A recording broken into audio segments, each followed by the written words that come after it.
just want to comment on the work being done in the lobby. Doesn't it look great out there in the foyer? That's awesome. I picked the time right now to move, so I've not been able to help at all, which, considering my carpentry skills, it's probably a win-win, you know what I'm saying? So anyway, thanks to everybody for making that happen. It's looking awesome. Every culture has people they don't usually say it out loud, people they consider insignificant. Sometimes it's groups of people, sometimes it's nationalities, sometimes it's all kinds of things. People that don't count. India is famous for having a caste system where people are ranked. You know, here are the important people, and on down to, and at the very bottom, they've got even a group called the untouchables, who they have all the dirty, nasty jobs, and you're not supposed to touch them. No interaction with those people. They're seriously insignificant people.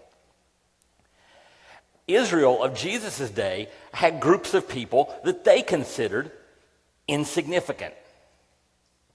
Matter of fact, there was a Jewish prayer. Matter of fact, it's still a prayer that people pray. Men pray. Women don't pray it much. It says, I thank you, God, that I'm not a Gentile, a woman, or a slave. Not only am I not making that up, they have modified, believe it or not, over the years, they've modified slave. They've taken it out and replaced it with some synonym that means a foolish person. But to this day, many, many Jews pray the prayer, I thank God that I am not a Gentile or a woman. There's all kinds of, look up on the internet, it's really cool of them trying to explain it away. It's really kind of neat. In addition to those three groups, the Gentiles, the slaves, and the women, there was another group that was literally untouchable. You weren't allowed to touch them. Those were the lepers, the people who acquired a skin disease. Now, when you see in the Bible the word leprosy, most of the time it's probably not, because when we talk about leprosy, we're talking about something called Hansen's disease. That's the one where you die from the outside in. And that's a relatively rarer disease, but it was so terrifying. If you ever saw anybody get that and go through the progression of it, you wanted to never have anything to do with any possibility. So they put this huge wall around leprosy to where if you had almost any kind of weird little skin disease, they just said, that could be leprosy. You need to go over there. Matter of fact, you probably need to spend the rest of your life over there. You could have, eczema, and you're going to spend your life over there because you're now literally untouchable. Because if I touch you, I might catch that. And if it is actually what we call Hansen's disease, that will be a slow, terrible, terrifying death. And even if it's not, I'm going to be excluded from humanity. I can't go to the temple. I can't hang around people. I don't want this, so we're not going to touch you. Matter of fact, would you do us a favor?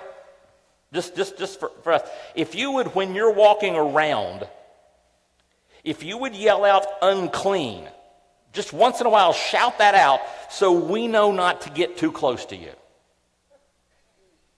That's all true stuff about what was going on in Jesus' day. But if you remember, if you heard last week, we were talking about Jesus has just finished this amazing sermon, this Sermon on the Mount, and he's come off of that, and that sermon, he has talked a lot about two groups, what we like to call the lost and the least. People who are far from God, and the least will be the insignificant, the people we don't think we want to look at, the people we don't want to talk about, the people we don't want to hang around, people we don't want to touch. And it gives us a really cool opportunity because you've heard the phrase, practice what you preach? What's Jesus going to do now? He's just spent 3 chapters of the Gospel of Mark proclaiming to a great extent how you handle the insignificant people, how you handle the least of these people. What's he going to do when he comes back off the mountain? When he gets out of church, how's he going to act? Well, let's just read and see. It says, large crowds followed Jesus as he came down the mountainside. He's just finished the Sermon on the Mount. Suddenly a man with leprosy approached him. Unclean. And knelt before him, breaking all kinds of rules. He's supposed to run away and yell unclean. Instead, he comes and he bows at Jesus' feet. Lord, the man said, if you're willing, you can heal me and make me clean. So what's Jesus going to do? He's going to do something weird. Jesus reached down and touched him. You ain't supposed to do that, Jesus. Now, we're going to learn in just a second. Jesus didn't have to do that. Jesus did lots and lots of healings without touching the person. In this case, a person he wasn't supposed to touch, one of the extreme least of these, Jesus reached out and touched him. Possibly the first time he'd been touched by another human in years. I am willing, he said, be healed. And instantly the leprosy disappeared. Then Jesus said to him, don't tell anyone about this. In other words, don't tell everybody you used to have leprosy. Don't tell your story because they're going to look at you weird. So just don't tell regular people. Don't get a shirt saying, I survived leprosy. Hey, that's a really bad idea. Because there's going to be that little bit of I don't know about you. Don't tell anybody. Instead, go to the priest and let him examine you. Take along the offering required in the law of Moses for those who have been healed of leprosy. This will be a public testimony that you have been cleansed. So in other words, I want you to go through the ceremonies so you can now go back to the temple. In case anybody recognizes you, you can walk back into the temple. Your religious life is restored. Your social life is restored. Your life is completely restored. And I find it interesting that after preaching a sermon on helping the least, the insignificant people, Jesus immediately comes down, breaks a bunch of rules, and touches somebody who's one of the least. But wait, he's not done yet. When Jesus returned to Capernaum, heads back north to where his main camp area is, a Roman officer, that'd be a Gentile, wouldn't it? If you want to know what Gentile means, let me just help you out with this one. Most times we don't translate this way. A Gentile means foreigner. Okay, that's how we would say it. We would say foreigner. So when they're praying, the Jews are praying, Lord, thank you that I'm not a Gentile. I thank you that I'm a Jew and not a foreigner. I'm not somebody else. I'm not in another social group. I'm not another ethnic group. I'm in my ethnic group. I'm not a foreigner. Roman officer would be what? A Gentile, a foreigner. And pleaded with him, Lord, my young servant lies in bed paralyzed and in terrible pain. Full stop. Another word we don't get translated right a lot of times in the Bible because people just don't like throwing this word around easily. The word servant in the Bible, anytime you see it, it means slave. They didn't hire people to do servant work. They acquired them to do servant work. Okay? So, Gentile comes to Jesus. Jesus, can you help my slave? Now, this is where you learn that Jesus didn't have to touch that leper. Okay? Lord, my young servant lies in bed paralyzed and in terrible pain. Jesus said, I will come and heal him. But the officer said, Lord, I'm not worthy to have you come into my home. Just say the word from where you are, and my servant will be healed. I know this because I'm under the authority of my superior officers, and I have authority over my soldiers. I only need to say go, and they go, or come, and they come. And if I say to my slaves, do this, they do it.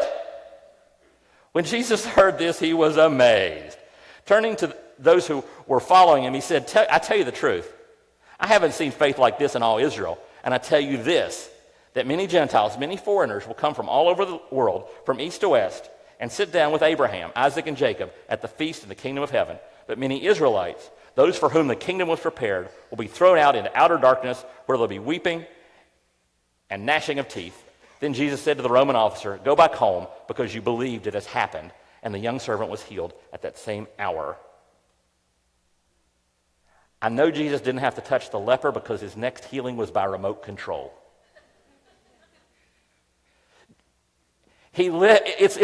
Spiritually, he walked over to his laptop, typed in the command, it went to a satellite, divine angel satellite in heaven, and then beamed to the other guy, and the healing came into that guy, and he healed him without ever seeing him.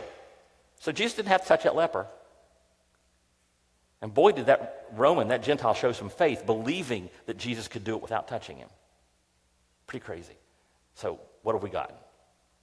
Jesus touches a leper.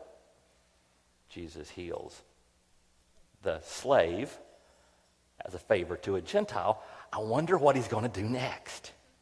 Anybody got any guesses? I mean, by the way, if you're following along in the Bible, I am reading these consecutively. I am not skipping any verses. I am going line by line. When Jesus arrived at Peter's house, Peter is one of his primary followers. Peter's mother-in-law was sick. Mother-in-law, what would that be? Bingo, we have hit the trifecta. Peter's mother-in-law was sick in bed with a high fever, but when Jesus touched her hand, the fever left her. Then she got up and prepared a meal for him. That's pretty amazing. Jesus walks off the mountain where he preached on reaching the insignificant, and he takes the four largest groups of insignificant people, the four largest groups of people that the Jewish nation wanted to exclude and ignore, and he touched all four. He ministered to all four within the next. I don't think Matthew did that accidentally. I think that was on purpose. That was Matthew saying, when Jesus says he wants to help the least, he's going to follow through. He's going to practice what he preaches. And what I want to do with the rest of our time, or however much time I feel like taking, just if you're new here, is I want to go through each of those three stories, and I want to grab a lesson for us, so that when we walk out these doors, at the end of this service, you'll have some idea how you can put into practice what I've been preaching. Okay? So let me give you let's go back and who do you want to go first? How about we start? Let's start with the mother-in-law. She's right here on the screen. Because what would have been easy for Jesus to do on that one? Just ignore it, right? Just walk away. Just, oh, your mom-in-law's sick. No, that stinks. Right? He didn't. Why not? Well, because reaching the insignificant starts with seeing them and acknowledging their needs. Starts with seeing them and acknowledging their needs.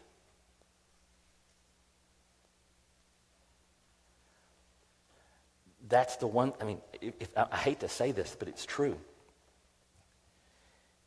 If you want to tell who is insignificant to you, ask yourself the question, who ticks me off when I see them? I'm serious. If there is a group of people and just you're becoming aware of them makes you annoyed, you probably view them as insignificant. You want them to go away. You want them, because their appearance makes you think maybe I should make them significant in my life, and you don't want to think about it. You ready? You ready? You ready? Somebody's ready. You ever driven past McDonald's on your way out of here and been ticked off with the guy on the corner?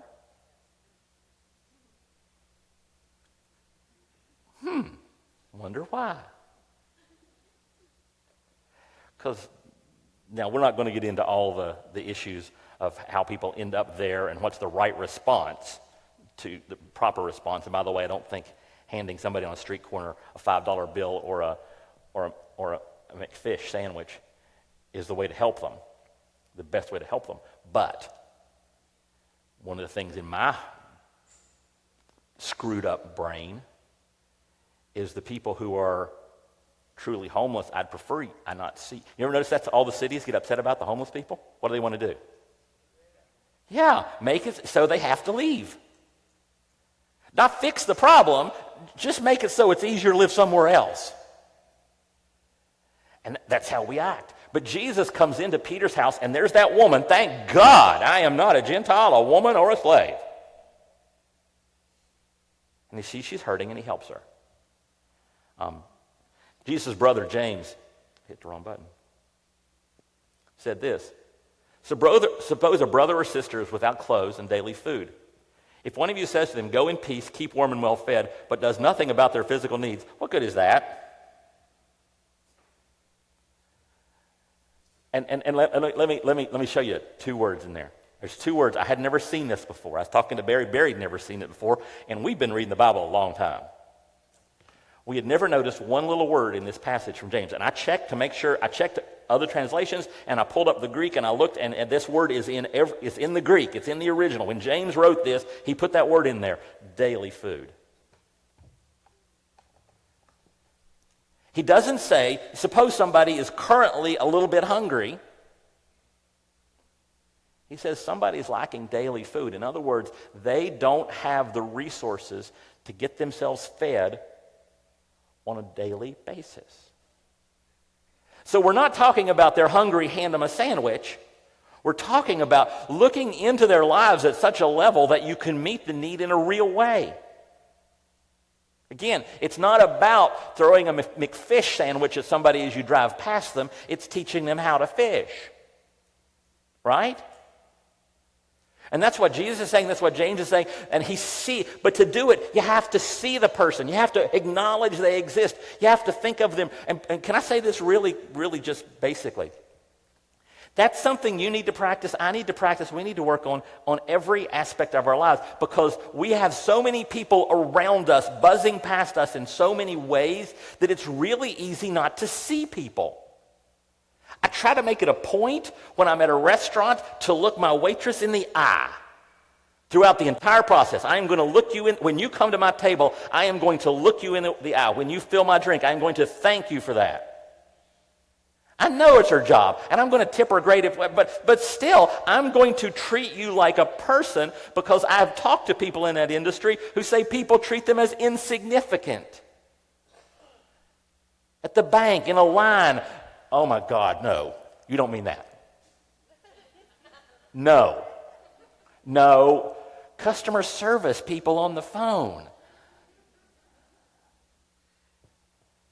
are significant in the eyes of God. And for us to be the person, the people God wants us to be, we have to view them as significant. And it starts by seeing them.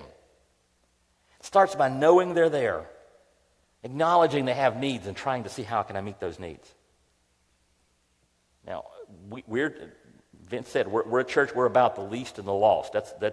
We want you to grow into all God designed you to be, to mature into all that God wants you to be, so that we can do an amazing job reaching the least and the lost. It all works together. Be all you can be so you can do all God designed you to do. Those two things always work hand in hand. And so we're always looking. So you'll be hearing a lot of fuss about the backpack brigade, because that's a way that we say we're going to do something. I knew it, told you. I told you, you're going to hear. I was just waiting for the woohoo. Somebody had to do the Angie woohoo. Okay, thank you for covering for her. Now everybody knows Angie's not here. I'm sorry. I didn't point that out. She did. Thank you card in the mail. No. Why do you want to do so? What's that matter? Well, what's one of the key things to helping somebody who is on a path toward a life a lot of people consider insignificant, a life toward being lesser? What's one really good thing to help a person work their way out of that? An education. So if we help somebody get a better education to come out of let's be really honest. Okay, can I be honest just for the fun of it? We like to say that in America, if you just work hard, you can make it. Okay, both my parents are college educated. I grew up on a farm my parents owned. My dad was a teacher. My mom was a teacher. Speaking English is as easy to me as anything in the world, because both my parents taught English. Okay? I'd have had to do some really stupid stuff not to succeed at some level. Okay? There are people who don't have those advantages. There's some people, they need to work hard and get a couple breaks along the way. Let's be really honest about it. There are people, they need to work really, really hard and get some breaks along the way.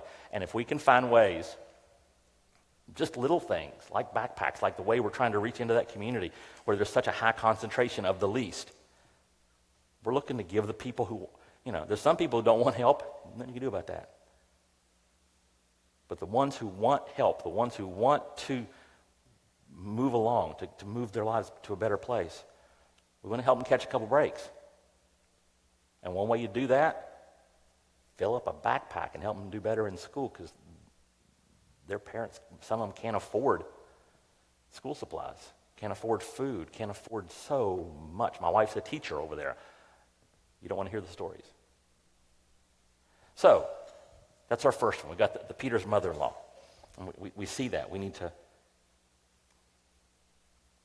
be aware. Let's go back to that leper,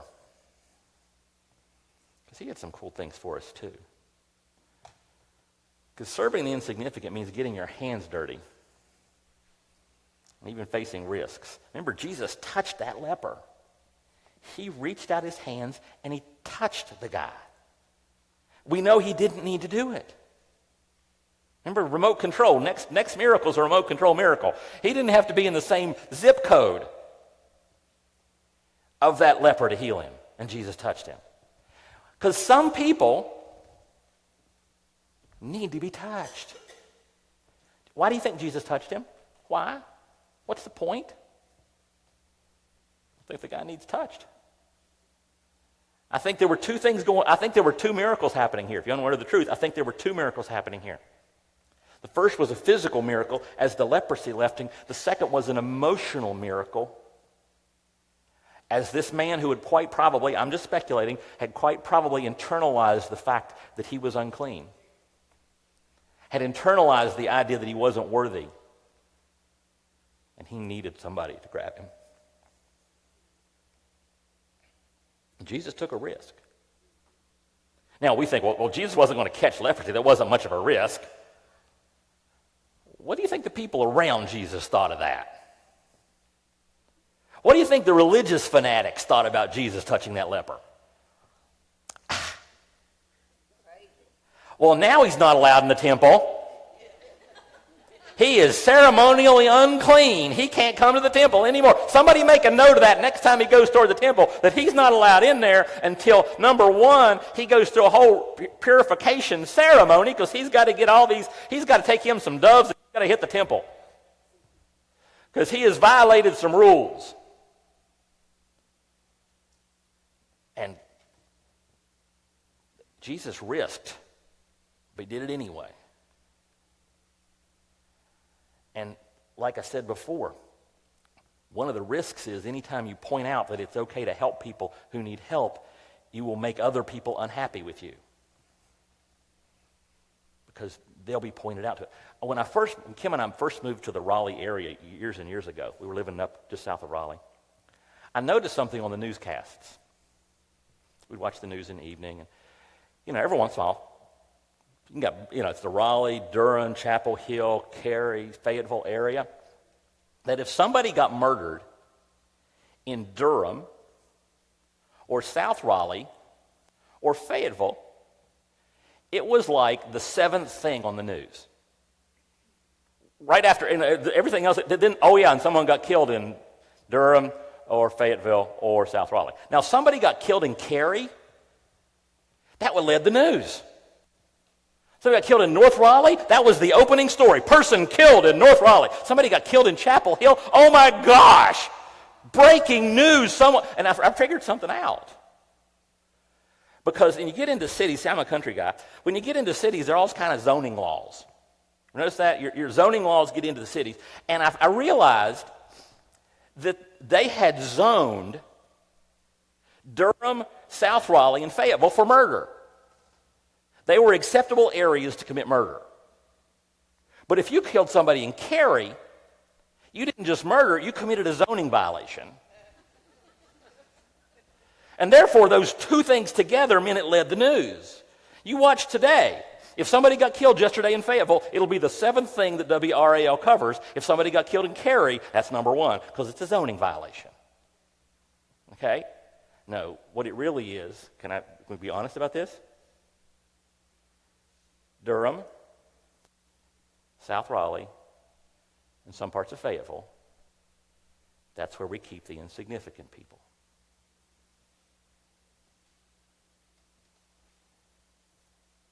And if one of them gets murdered, it's not nearly as big a deal as one of the significant people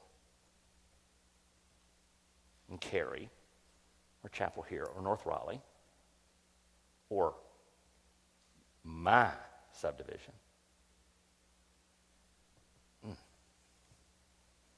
And Jesus took a risk by touching the leper, because in touching the leper, he pointed out to the Pharisees and the religious leaders and everybody else that those were actual people who needed their concern and their love, not their hate and their ostracism. And no doubt, it made all those people mad, because they didn't want to be aware of them. They didn't want to be reminded that they had a responsibility to that specific group of insignificant people. I'm going to tell you something else, something's going to happen when we do it. We're doing this in a couple of weeks. We're starting our Spanish venue in about 2 weeks from now, August 11th. And Now, there's nothing wrong with this way of doing it. A lot of churches do, when they do a Spanish service, they do it this way. They put it on the afternoon. They'll have it like Sunday afternoon at 2. There'll be the Spanish service. And they'll have a separate speaker come in, and he'll do his own separate sermon, and they have the separate children's ministry. And it's this little church over here. And there's nothing wrong with that. That's better than doing nothing by a whole lot. We're not doing it that way. We're having it right over there in one of those buildings at the same time we're having church here. It's going to be the same sermon. We get together on Thursday night and we translate it into Spanish. Children's ministry, exact same children's ministry. Same greeters, same everything.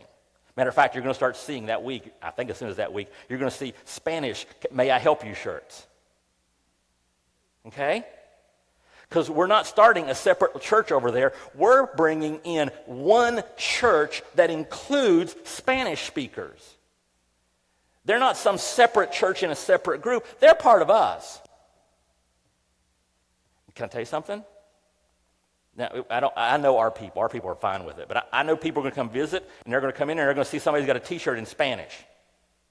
They're going to see a greeter with a Spanish T-shirt. They're going to find out and they're going to be all ticked off. Probably use words like foreigner. Thank God I am not a foreigner. We're going to tick off people. As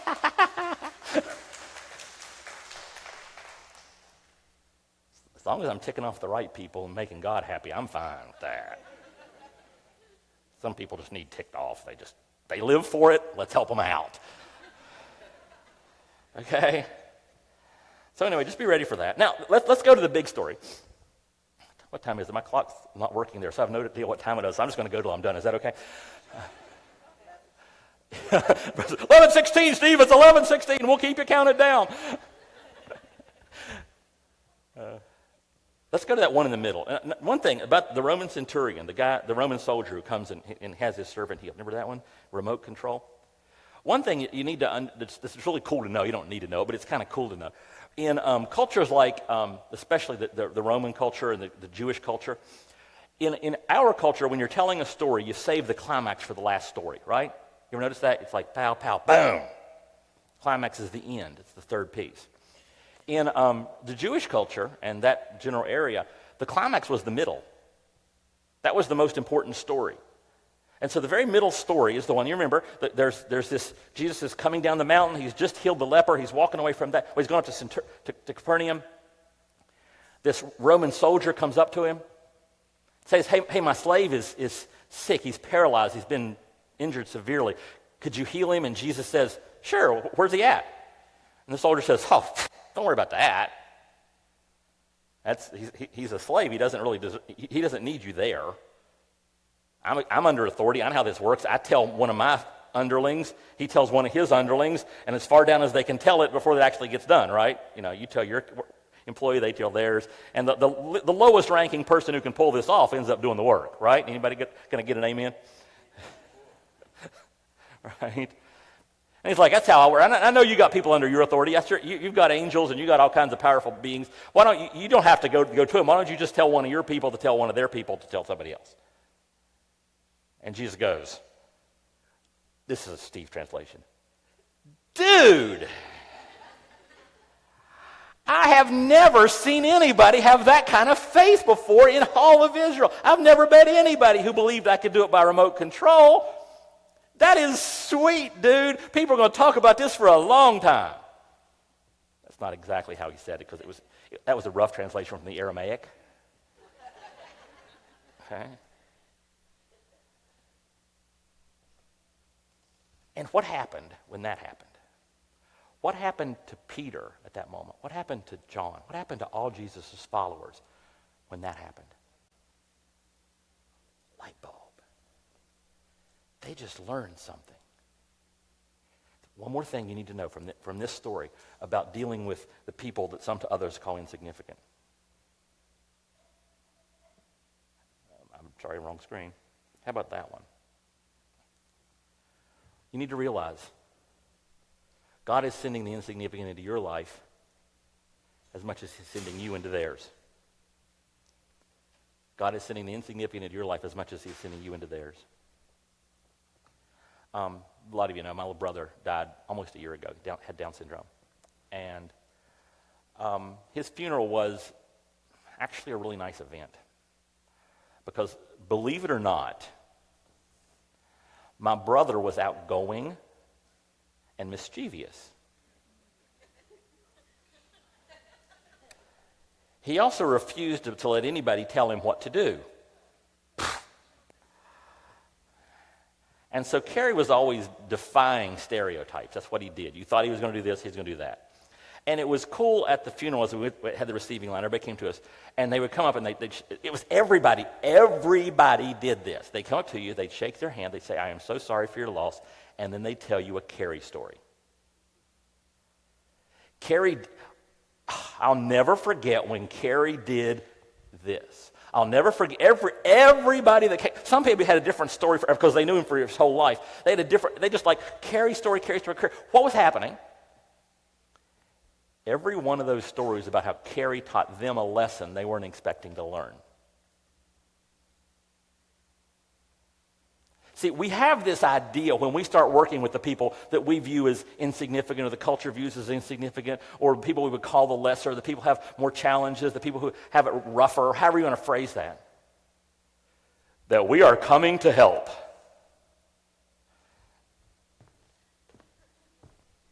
Be blessed. I am here. Right? We view that. We're the experts. We have the money. We have the stuff. We know what we're doing. You are so lucky that we have chosen to show up in your place and help you. And what actually happens is they teach you more than you teach them. They bless you more than you bless them. We're kicking back off our connection group ministry of working with special needs. And anybody who ever works with special needs people comes in going, "Oh, I get blessed so much more than they do.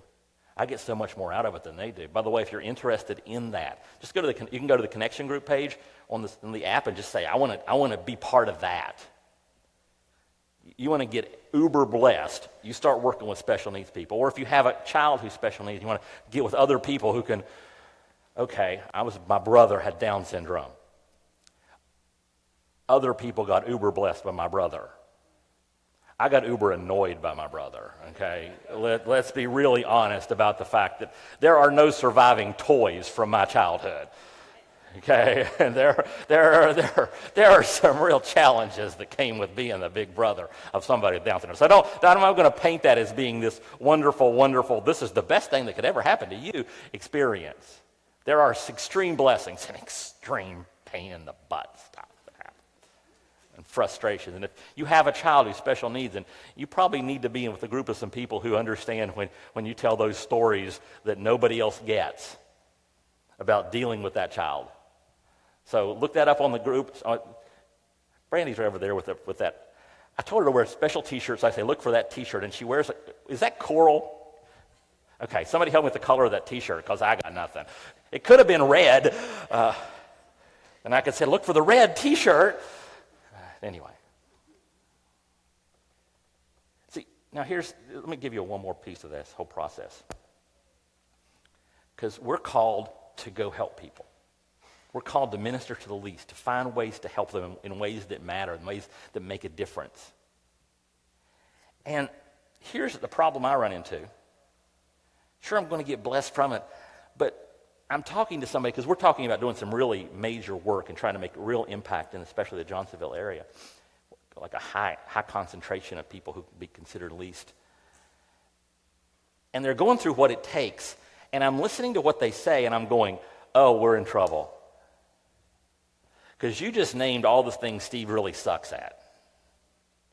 I mean, you need to find this kind of person. You need to rate for this. And I'm like, oh.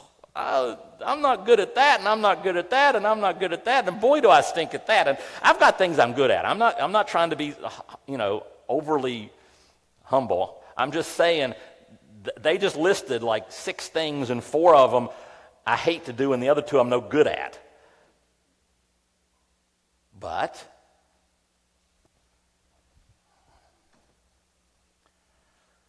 God didn't call Steve to reach the least. God called the church to reach the least. See the difference? See, because there's stuff I can't do. You know what I can do? I can put a group together. I can help them find the leader who can do all the stuff that I'm no good at. I can motivate. I can encourage. I can come back in once in a while and update things. I can stay out of the way when, like I've done. I did an amazing job in the foyer. You are welcome. I did nothing at all. So I stayed totally out of the way. I did not interfere in any way with the process. I didn't break anything. I didn't saw anything wrong. I didn't put extra holes in the wall. We're moving, right? We're finishing up. As soon as we moved into that house, I put up this ginormous whiteboard because I love whiteboards. It's like, was it 6x4? Something like that. It's a big boy. And I put it up myself, which means there are lots of holes in the wall. There's a row here that was too short, and a row here that was too tall, and a row here that was close enough. So I'm going through there putting putty on it and painting it and going, can anybody tell that I was there? Sometimes I help best by staying out of the way. But there are things that you're really good at. There are things that you can help. So when you say, I'm going to be part of this church, what you're saying is we're going to reach the least, and we're going to reach the lost, and we're going to do this as a team. And if I'm not good at something, that's okay. I am good at some things. Like we've got the Spanish venue, and my Spanish is, what's the word for amazing? Or something. Yeah, that. Okay? It's okay. We got people for that. We're going to need more children's workers. You know how good I am with kids? There's a reason they only let me in this building. Okay? It's okay. We got people for that. By the way, we need more people for that because we're going to have an influx of more kids. So you're saying, Steve, I really believe I want to reach the least. I really think God's called me to do that, but I'm not really good at any of those things, but I can work with kids. Or I can help the people who work with kids. Well, then sign up and work with the children's ministry. Because they're going to be here, and somebody's got to help with the kids. That makes sense? You find your niche, you find what you do well, and you do it the best you can for the glory of God, and belong to an organization, a church, that's actually committed to helping the people you want to help. And it doesn't matter that I suck at so many things. It only matters that I'm part of a team that doesn't. I'm part of a team that's got people that are passionate, that care, that are skilled, that every time somebody says, Steve, you need somebody that can do this, and I go, I can't do that, I immediately think of 3 people in this building who can. Because you're some talented people. You're some skilled, passionate people. And I never worry, can we find anybody to do that? Well, what I've learned from this many years serving in a church where we lose 25, 30% of the population every year because Uncle Sam says it's time to move, every time we need somebody, God sends them. Do you know why God sent you here? I want to figure that out. I want to start doing something because there's a reason for it. So that's the power of being part of this community. So we reach the least, we reach the lost. We grow into all that God designed us to be. By the way, there's one more group of insignificant people I need to talk about. And that's most of us. Because an awful lot of the time, we feel insignificant. We feel we don't matter. Maybe our problems are not problems God cares about. Maybe we're not good enough for God to care about us. Maybe we're way too bad for God to care about us, whatever it is. God doesn't understand the concept of insignificant. He just goes, what? What do you mean insignificant? Peter's mom, you think she's insignificant? Peter's mother-in-law, you think she's insignificant? Just because she's a woman and you got that stupid prayer? Let me go heal her. You think that slave of that Roman Gentile guy is insignificant? You think that person doesn't matter to me? Stand back. I'm going to do a remote miracle just to let you know how significant that person is. You think that leper, that person who's hurting physically and emotionally, is insignificant to me? Watch me reach out my hand and grab him by the shoulder. And you think you're insignificant to God? You think you don't matter? You think your problems aren't anything that God's concerned with? Jesus says, stand back. Watch me work. Watch me work in your heart. Watch me work in your life. I've been seeing story after story, event after event, where people have come to me or come to the church or both, and they've been like, my marriage is so bad off. My husband, my wife, my problem, my physical issue. And God just goes, stand back. I got this one. You think that guy's out of my reach? You think your husband's too far gone? Have you seen me work? And he does. I'm seeing it over and over and over. And you may be sitting here thinking you're insignificant, thinking you don't matter to God. And you are, in fact, totally wrong. Matter of fact, you may not have a relationship with God because you think you're insignificant to God. And God finds you so significant that he sent his son to die so you could have that relationship with God. And if you're ready to have a serious conversation about having a relationship with God, what we ask you to do at the end of the service is grab one of these blue bags. We've got some people that are trained. They'll take about 10 minutes. They'll walk you through the contents of the bag, and they'll show you how to have that relationship with Christ. If you already have a relationship with Christ, the next step is to be baptized, to announce to the world you're a follower, that you're on this team that reaches the least and the lost and finds ways to do it in cool ways. If you want to be baptized, just let us know. We do it the first Wednesday of each month, which is coming up. If you want to start growing into that person, finding your niche in this community, we have our step classes. The step 1 class is coming up in next week. It's next week, August 3rd, right? August 4th. And I'm teaching that 6 o'clock on Sunday night. Just come on out. We'll start the process of helping you grow into the person God designed you to be. Maybe something I said today makes you want to pray. We've got a cross over there, just a place for you to pray about anything you want to pray about during this next song. If you want to pray with somebody, we've got people around the outside of the auditorium who'd love to pray with you. Just approach them and ask. If you want to take communion, we've got a communion station, one in the back, one in the front, where you can remind yourself of how significant Christ finds you, because it's a symbol of him dying for you. Jesus goes up on a mountain, and he teaches an amazing sermon about caring for the least. And he walks off the mountain, and he walks up to an insignificant leper, and he touches him. And he travels to Capernaum, and an insignificant Gentile comes up to him and says, can you help my insignificant slave? And Jesus heals him. Jesus goes into Peter's house, and his mother-in-law is sick, the insignificant woman, and he heals her. That's what happens when Jesus comes out of the church service and starts practicing what he preaches.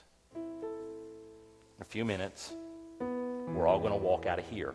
We'll go through those doors. We're going to go out into a world where there's lots of people who consider themselves insignificant. A lot of people the culture considers insignificant. As we go out, how are we going to be different? How are we all going to practice what we preach?